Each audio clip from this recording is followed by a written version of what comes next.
វាគមនឹងស្ដាប់តម្រុយឆ្នោតខ្មែរប្រចាំថ្ងៃដើម្បីជាកម្លាំងចិត្តសូមពុកម៉ែបងប្អូនចុច like និងសញ្ញាជាម្នាក់មួយផងដើម្បីទទួលបានតម្រុយថ្មីប្រចាំថ្ងៃតម្រុយឆ្នោតខ្មែរនៅថ្ងៃនេះគឺថ្ងៃទី1 ខែធ្នូឆ្នាំ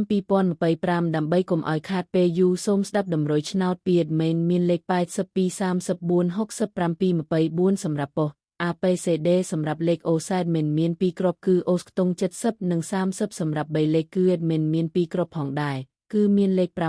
883គុណ445គុណបើសិនជាពុកម៉ែបងប្អូនស្រឡាញ់និងពេញចិត្តលេខទាំងនេះពុកម៉ែបងប្អូនអាចយកលេខទាំងនេះទៅផ្សងសំណាងបានជាចុងក្រោយសូមជូនពរពុកម៉ែបងប្អូនដែលយកលេខខាង admin ទៅផ្សងសំណាងហេងយើងទាំងអស់គ្នាជូនពរពុកម៉ែបងប្អូនជួបតែសំណាងនឹងសុខភាពល្អសូមជម្រាបលាជួបគ្នានៅថ្ងៃស្អែកបន្តទៀត